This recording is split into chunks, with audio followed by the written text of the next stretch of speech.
ಜೊತೆಗೆ ಇನ್ನೊಂದು ಏನಂತಂದ್ರೆ ಭವ್ಯ ಅವ್ರಿಗೆ ನೀವು ಎಲ್ಲ ಹೇಳ್ಕೊಡ್ತಾ ಇರ್ತೀರಾ, ಮತ್ತೆ ಅವ್ರಿಗೊಂದು ಮಾತು ಹೇಳ್ತೀರಾ ನೀವು, ಅಂದ್ರೆ ಟಾಸ್ಕ್ ನಿಮ್ಮನ್ನ ತಗೊಳಲ್ಲ ಅವರು, ಫಿನಾಲೆ ಟಿಕೆಟ್ ಅಲ್ವಾ, ಸೊ ಟಾಸ್ಕ್ ಬಂದಾಗ ತಗೊಳ್ಳೋದಿಲ್ಲ ಅವರು. ಅವಾಗ ನೀವ್ ಹೇಳ್ತೀರಾ ನನ್ನನ್ನ ಮಿಡ್ ವೀಕ್ ಎಲಿಮಿನೇಷನ್ಗೆ, ಅವಾಗ ಅವ್ರು ಹೇಳ್ತಾರೆ ನೀವ್ ಹೇಳ್ತೀರಾ ನನ್ನನ್ನ ಯೂಸ್ ಮಾಡ್ಕೊಂಡಿದ್ಯಾ ನೀನು ಅಂತ ಹೇಳ್ಬಿಟ್ಟು. ಯಾಕೆ ಆ ಮಾತು ಬಂತು ಅಂತ ಅಲ್ಲೇ ಏನೋ ಒಂದು ಪ್ರಿಕ್ ಆಗಿ ಏನೋ ಒಂದು ಜಗಳ ಆಗ್ತಾ ಇರುತ್ತೆ. ಸೊ ಅವಳು ಅದಕ್ಕೇನೋ ಮಾತಾಡ್ತಾಳೆ. ನಾನು ಅದಕ್ಕೆ ನೀನೆಲ್ಲೋ ನಾನು ಯೂಸ್ ಮಾಡ್ಕೊಂಡು ಆಟಾಡಕ್ ನನ್ನ ನಿನ್ ಸ್ವಾರ್ಥ ಇದೆ ನನ್ನ ಯೂಸ್ ಮಾಡ್ಕೊಳ್ಳೋದಲ್ಲೇ ಅಂತ. ಮೇಡಮ್ ಟು ಬಿ ಫ್ರ್ಯಾಂಕ್ ಹೇಳ್ತೀನಿ, ಅದು ಫ್ಲೋಲ್ ಬಂದಿದ್ದು ವರ್ಡ್ ಅಷ್ಟೇ. ನಾನು ಬೆಳಗ್ಗೆ ಅವಳ ಹತ್ರ ಸಾರಿ ಕೇಳ್ತೀನಿ, ಸಾರಿ ನಾನು ಆ ಥರ ಮಾತಾಡಬಾರ್ದಾಗಿತ್ತು ಅಂತ. And even she knows it, I am not really mean it ಅಂತ ಅಂದ್ಬಿಟ್ಟು. ಸೊ ಅದಕ್ಕೆ ಅವಳು ಏನು ಪ್ರಶ್ನೆ ಮಾಡೋದಕ್ಕೆ ಬರಲ್ಲ. ಅವಳು ನನ್ನನ್ನು ಸ್ವಾರ್ಥವಾಗಿ ಯೂಸ್ ಮಾಡ್ಕೋಬೇಕು ಅನ್ನೋದಾಗಿದ್ರೆ ನನಗೆ ಫಸ್ಟ್ ಡೇ ಗೊತ್ತಾಗ್ಬಿಟ್ಟಿರೋದು. ನಾನು ಅಷ್ಟು ದಡ್ಡ ಅಲ್ಲ. ಇದರಲ್ಲೆಲ್ಲ ಇಡೀ ಆಟದಲ್ಲೆಲ್ಲ ಪ್ಲಾನ್ ಮಾಡ್ಕೊಂಡು ಆಟಾಡ್ಕೊಂಡ್ ಬಂದಿರೋ ನನಗೆ ಭವ್ಯ ನನಗೆ ಸ್ವಾರ್ಥಕ್ಕೆ ಯೂಸ್ ಮಾಡ್ಕೊತಾ ಇದ್ದಾಳೆ ಅನ್ನೋದಾಗಿದ್ರೆ ಫಸ್ಟ್ ವೀಕ್ಸಲ್ಲೇ ಗೊತ್ತಾಗ್ಬಿಟ್ಟಿರೋದು. ಅವಳು ಯಾವತ್ತೂ ನನ್ನ ಸ್ವಾರ್ಥಕ್ಕೆ ಅಂತ ಯೂಸ್ ಮಾಡ್ಕೊಂಡವಳಲ್ಲ. ಇನ್ಫ್ಯಾಕ್ಟ್ ದೇವ್ರ ಹತ್ರ ಬೇಡ್ಕೊಂಡ್ರೆ ಇನ್ನೊಂದಷ್ಟು ವರ ಕೊಡು ಅಂತ ನನಗೂ ಕೇಳ್ಕೊಂಬಂದಂತ ಹುಡುಗಿ. ಸೊ ನನಗೆಲ್ಲೂ ರನ್ನರ್ ಅಪ್ ಅಂತ ಇದಾದಾಗ ಅವ್ರ ಕಣ್ಣೀರ್ ಬರ್ತಾ ಇತ್ತು. ಸೊ ಆದ ರೀತಿಲಿ ನನ್ನೆಲ್ಲೋ ಸ್ವಾರ್ಥಕ್ಕೆ ಯೂಸ್ ಅದು ವಿತಿನ್ ಜಗಳ ಆಡೋ ಮೂಮೆಂಟ್ ಅಲ್ಲಿ ಈ ಕ್ಲೋಸ್ ಸರ್ಕಲ್, ಈಗ ನಮ್ಮಮ್ಮನ ಹತ್ರ ನಾನು ಜಗಳ ಆಡ್ಬೇಕಾದ್ರೆ ಹೆಂಗ್ ಮಾತಾಡ್ತೀವೋ, ಸೊ ಇಲ್ಲ ನನ್ನ ಕ್ಲೋಸ್ ಫ್ರೆಂಡ್ ಹತ್ರ ಯಾವ ತರ ಮಾತಾಡ್ತೀವೋ ಆ ಫ್ಲೋಲ್ ಬಂದಿದ್ದು ಅಷ್ಟೇನೆ.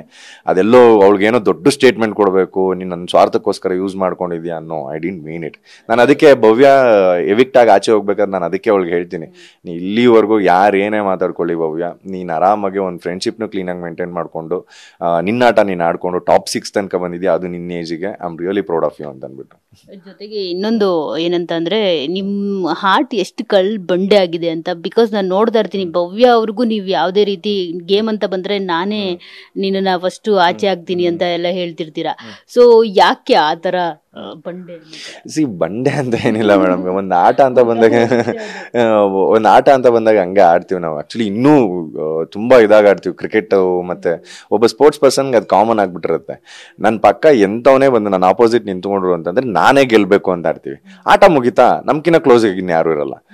ಸೊ ಆ ತರದ ಮೈಂಡ್ ಸೆಟ್ ಅಲ್ಲೇ ಆಡ್ತಾ ಇದ್ದಿದ್ದು. ಒಂದು ನನ್ಗೆ ಆಟ ಅಂತ ಬಂದಾಗ ಇಲ್ಲ ಮನೇಲಿ ಇರ್ಬೇಕು ಅಂತ ಬಂದಾಗ ನನಗೆ ನಾನೇ ಅನ್ನೋದು ತುಂಬಾ ಚೆನ್ನಾಗಿ ಗೊತ್ತಿತ್ತು. ಅಂಡ್ ನಾನು ಯಾರನ್ನೂ ಯೂಸ್ ಮಾಡ್ಕೊಳಕ್ಕಾಗಲ್ಲ ಅಂತ ಗೊತ್ತಿತ್ತು. ನಾನು ಯಾರನ್ನೂ ಸುಳ್ಳು ಹೇಳಿ ನನ್ನ ಫ್ರೆಂಡ್ಶಿಪ್ನ ಬೆಳ್ಸಕ್ಕಾಗಲ್ಲ ಅಂತ ಗೊತ್ತಿತ್ತು. ನಾನು ಯಾರ್ಯಾರ ಜೊತೆ ಫ್ರೆಂಡ್ಶಿಪ್ ಮಾಡಿದೆ ಅದು ಟ್ರೂ ಆಗೇ ಮಾಡಿದ್ದೆ. ಅವರಿಂದ ನನಗೆ ಏನೋ ಹೆಲ್ಪ್ ಬರುತ್ತೆ ಅಂತ ಮಾಡಿರಲಿಲ್ಲ. ಅವ್ರವ್ರ ಕ್ಯಾರೆಕ್ಟರ್ಗೆ, ಒಂದು ವೈಬಿಗೆ. ಈಗ ರಜತ್ ಫಾರ್ ಎಕ್ಸಾಂಪಲ್ ತಗೋಬಹುದು. Is a person like golden hearted. ಮಾತಾಡ್ತಾರೆ ಅನ್ನೋದೊಂದು ಬಿಟ್ರೆ ಅವ್ರದ್ದು ಮನ್ಸಲ್ಲಿ ಏನಂತ ಕಲ್ಮಶ ಇರಲಿಲ್ಲ. ನಂಗೆ ಆ ಗುಣ ನನಗೆ ತುಂಬಾ ಇಷ್ಟ ಆಯ್ತು. ಸೊ ನಾನು ಅದಕ್ಕೆ ಅವ್ರ ಜೊತೆಗೆ ನಾನು ಒಳ್ಳೆ ಫ್ರೆಂಡ್ಶಿಪ್ ಮಾಡ್ಕೊಂಡೆ. ಅಂಡ್ ನಮ್ಮ ಆಟದಲ್ಲಿ ಹೆಂಗ್ ಗುದ್ದಾಟ ಆಯ್ತು ಕೊನೆ ತನಕನೂ ಹಂಗೆ ಇತ್ತು. ನಾನು ಅವ್ರ ತಂಟೆಗೆ ಹೋಗ್ತಿರಲ್ಲ, ಅವ್ರು ನನ್ನ ತಂಟೆಗೆ ಬರ್ತಾ ಇರಲಿಲ್ಲ. ಗೇಮ್ಗಳು ಅಂತ ಬಂದಾಗ ಆರಾಮಾಗಿ ಗುದ್ದಾಡ್ಕೊಂಡು ರಕ್ತ ಬರ್ಸ್ಕೊಂಡ್ ಬಂದ್ರು. ನಾನು ಅವರಿಗೆ ಇದು ಮಾಡೋದು, ಇವ್ರು ನನಗೆ ಬ್ಯಾಂಡೇಜ್ ಹಾಕೋದು, ಇದೆಲ್ಲ ಇತ್ತು. ಸೊ ನನಗೆ ನಾನೇ madam end of the day ತನಕನೂ ಇದ್ದಿದ್ದು. ಯಾರಿಗೂ ನಾನು ಸಪೋರ್ಟ್ ಮಾಡಲಿಲ್ಲ. ಆ್ಯಂಡ್ ಎಲ್ಲರಿಗೂ ಗೊತ್ತಿತ್ತು ವಿಕ್ಕಿ ಯಾರಿಗೂ ಸಪೋರ್ಟ್ ಮಾಡಲ್ಲ ಅಂತ. ಸೊ ಆ ನಿಟ್ಟಿನಲ್ಲಿ ನಾನು ಬಂಡೆ ಥರನೇ ಇದ್ದೆ.